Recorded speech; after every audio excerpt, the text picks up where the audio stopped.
مسله زنانه ولې جهنم کې ډېرې دي نو د دې یو څو وجې حدیثونو نه واضحه دي. یوه پیغمبر صلی الله علیه وسلم یو پیر په خطبه کې دا خبره وکړه نو یو زنانه راپاڅېده وی یا رسول الله ولې زنانه جهنم کې ډېرې دي؟ پیغمبر صلی الله علیه وسلم ورته یکفرن العشیر. یو وجه دا ذکر کړه چې دوی د خاون احسان نه مني، نو دویمه دا چې دوی خیرې ډېرې کوي. سبحان الله، یعنی دا د ښځو هغه صفت دی چې په اکثرو ښځو کې، ټولو کې نه په اکثرو کې دی. او بیا زموږ د پښتنو د ښځو تپوس مه کوه،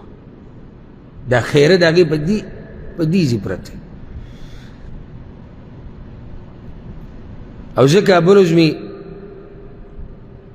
د دې سلفو د وخت یو عالم سیرت کتو، نوم یې زما د ذهن نه ووتو دا ټیم، خو هغه دا خبره کوله وي یو خپه د هغه نه وه، دغه عالم چې په سلفو کې تېر شوی دا خپه یو نه وه. نو چا دې تپوس کړی دی چې لکه ستاسو دا یو خپه دا څنګه؟ وایي دا زما مور په وړوکوالي کې ما ته ویلي وي الله یې دا خپه ماته کړه. سورانې مې کویو د هغې د لاسه خپه زما بیا خرابه شو نو هغه رانه پرې کړې. بچو ته خیرې مه کوو. او د هغې په ضد د دې عربو دا زنانه دوی کې زما دا صفت ډېر خوښ ته چې سمې غوسه شي که نه سمې، وایي الله دې تا ته هدایت وکړي. نو زموږ پښتانه څه وایي؟ لکه اوس بار یو ماشوم لګیا عربۍ ورانې کوي، زه خو سپینې خبرې کومه، که د چا خوښه یو ډېره ښه ده او که چا نه خوښه نو هم ډېره ښه ده. لکه اوس یو عربۍ ماشوم به وي نو ورانې به کوي، د ده به ورته دا وینه خوټ کېږي او د کې ځکه چې زموږ سره خو یو حل دی. زموږ حل څه دی؟ اوچتې که دې ځمکې دی رواجوي د پته ولې. پلار یې راغی، پلار یې چې راغی پلار یې هم سم غوسه دی، ځکه چې څوک دا نه غواړي چې زما بچی دې ورانې کوي. چې راغی د مټ نه ونیو بویتو الله یهدیک، وی الله تعالی هدایت درکړي. زموږ هغه دا وی الله تعالی هدایت درکړي. ته نه پوه هغه دی، ته نه پوه په اصل کې، هغه پوه دی چې الله وله هدایت ورکوو، خبره ختمه شو. ستا دې وهلو ټکولو، ستا دې خیرو، مور وله دومره وکنځي، دومره ورانې ماشوم کړی دی، کنځي وله مور، ستا هغه مور داسې کومه ستا دا څښه خبرې، دا سپکه خوله، دا کنځلې، ماشوم ته مور رایادول، بیا د مور په باره کې غلط نامناسب الفاظ، او ستا هغه خاندان داسې کومه او ستا هغه خوله داسې کومه. مونږ ته معلوم دی دا پښتانه کوي که نه یې کوي؟ بیا راشي یاره دوا کوه مولوي صاحب چې الله یې نیکمله لوی کړي، دی به ډېر ښه نیکمله لوی شي. په والو خو دې د سرمن وویسته دی به نیکمله لوی شي. اوس د والو نه هېرېږي، راته پته دی چې پلار مې یو دوه سوکه راکوي او زه ورسره عادت یم. خیرې دې ورته دومره کړي دي چې غریب دې تباه و برباد کړی دی. حدیث کې راځي چې د مور پلار دعا نه رد کېږي، لکه د دې په دې ته لاس اوچت کړی وای چې یا الله زما دې بچي له هدایت ورکړي. الله دې وایي د ملا تیر مات که. یعنې بس خیرې داسې چې یعنې زه دا اوس هسې وایم که نه، زما په دې جسم باندې دا ګونې ځګ شي. لکه دا څنګه پلار دی چې بچي ته وایي الله دې د ملا تیر مات که. دا کومه مور دی چې بچي ته وایي الله دې په بوجۍ کې راوړی که واپس. او دا زموږ د کلي سره خوا کې یو کلی ده، د هغې واقعه ده، ښه یقیني واقعه، چې دا هلک ځوان هلک د کور نه وتو دی، مور سره څه خبرې وبرې به یې کړي وي، هغې ورته وویل الله دې ټوکړې ټوکړې راوړی کوي چې ته دا تنګول کې او دا خبره ده. هغه وتې به ټیکټر چلو، نو په دې خوړ له پاسه وړوکې غونته کې پول دی، دی پې دا ټیکټر تېرو چې ګاډی راغلی چې چل شوی دومره ټیکټر، هغه دې خوړ له کته ولیدلی دی، دې پول نه خوړ ته ولیدلی دی، دې کته ولیدلی، له پاسه بیا ټیکټر راغلی، د مور له یې په رښتیا په بوجۍ کې راوړی و، بیا خلکو راټول کو بیا یې راوړ. ټیکټر خو ډېر وزني، نو دې مخکې تللی، بیا به ټیکټر راغلی، چا پې راغلی هغې چقولی دی، نو بیا خلکو راټول کړی دی، په کپړه کې اچولی، بوجۍ کې کور ته یې وړی. نو دا زما دې خپلو خویندو ته میندو ته ټولو ته د زړه د کومې نه دا نصیحت او تاسو هم دا نصیحت کور کې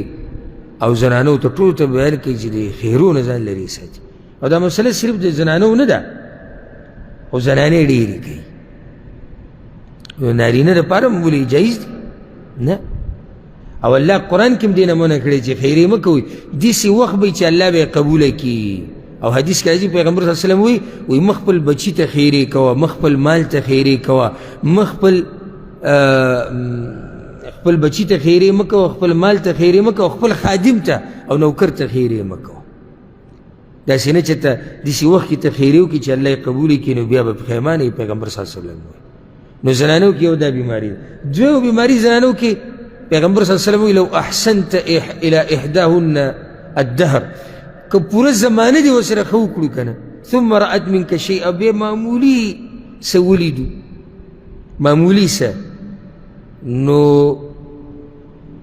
دا ورته وایي تا څه کړي دي هر څه وله په سیله وکړي زه پرون نابروز د ماسپښین کې مې څه کار و واړه را سره مو ګاډي کې ناست وم نو اشاره کې ودرېدم سمه ګرمي وه نو یو پوښتن زموږ ورور هغه اوبه خرڅولې و دا خولې پیسې مې راماتې ما دې کور والا ورته وایي ما یې هسې چې ده ته ښځه ووایي چې تا څه کړي زما لپاره څه مو خیال دی یعنې د دې ژوند ته وګوره دې سختي ته وګوره دا خولې پې ماتې وي یعنې ډېر ګران ژوند دی او چې ده ته بیا ښځه ووایي او بیا دا پرېږده چې دغه بچي را لوی شي او ده ته وایي چې پلار تا زموږ دپاره څه کړي ده ته به هارټ اټیک نه لګي دی به لیونی کېږي نه د ده به دماغ کار نه پرېږدي په پردي ملک کې په سخته ګرمۍ کې بوتلې د اوبو خرڅول د حکومت یره ده ګاډی کېدی شي ووایي څوک ورسره بدتمیزي کېدی شي وکړي ډېرې خبرې دي د اوبه خرڅې نه شي او ده ته بیا ښځه ووایي چې تا څه کړي دي وګوره پلانۍ له خاوند دا کړي دي دا کړي دا کړي مؤمنه ښځه درنه ښځه چېرته خاوند ته دا خبرې نه کوي او بله ده د ښځو له نه ده پکار چې د نورو ښځو ته وګوري ځکه چې د ټولو خاوندان یو شان حیثیت خو نه لري مالي که نه اوس ته مالدارې ته ډېر څه راوړی شي زه غریب یم زه ډېر څه نشم راوړی زما ښځه به ما ته وایي چې د پلاني هغه ښځه د هغه وس دی کولی شي دا زه چې څه کوم دا زما په وس کې دي نو دا زما مینه ده ښځې له بیا نه دي پکار چې خاوند ته وایي چې تا څه کړي دي یو سړی ښځې له په 1000 روپۍ ګړۍ راوړي او یو له په 100 روپۍ راوړي دا 100 روپۍ باندې چې ورته راوړي دی هم په دې ښځه مین دی دی ورسره محبت دی چې په 100 روپۍ وله ګړۍ راوړي پکار دی چې د شکریه دی که دا به ورته نه وایي چې ګوره پلاني له په 1000 روپۍ راوړي تا ما له 100 روپۍ راوړي نو د دې د لاسه به زنانه اکثر جهنم ته ځي الله دې رحم وکړي زموږ په زنانو باندې په دې باندې به اکتفا وکړو یو بله وجه رانه پاتې شو بیا خو دا بل حدیث به شروع کوو روان درس یو حدیث کې داسې راځي امام ابن حبان راوړی دی پیغمبر صلی الله علیه وسلم وایي ویل للنساء من الاحمرین زنانو دپاره تبعید د دوو سرو شیزونو د لاسه او ابو بکر صدیق نه داسې یو اثر نقل دی هغه وایي اهلکهن الاحمران دا ښځې څه تباه کړي دي دوو سرو شیزونو یو سره زر او دویم دا زعفران او معصفر یعنی خوشبویانو او کپړو نو کپړه خوشبو د یو ځای استعمالیږي او سره زر د دې د محبت دا زنانه اکثر جهنم ته بولی دي سرو زرو محبت بے پناه کپړې دومره چې په المارۍ کې ځای نشته خو که معمولي پروګرام راغی او چېرته واده دی یا چېرته پروګرام وایي زمونږ کوم ځای کې ځي نو دا چې پرتې دي نو دا خو هغه ټولو ښځو لیدلي دي عجیبه دا ده که نه دا شی سر ته رسول ګران دی کوم چې واده دی کړی دا ورته نه دي خبر چې کوم کړی دی په زړه ورته پولۍ ودرولي دي بعضو ته چې تا ته اډر درکړي چې بله جوړه ځکه چې دا پلاني پکې راځي او پلاني دا جوړه به پلاني ځای کې به ما سره لیدلې دا بیا بله جوړه د الله نه یره پکار ده دا اسراف دی او دا د خاون مال په غلطه طریقه لګول دي څومره ضرورت یې دومره کول پکار.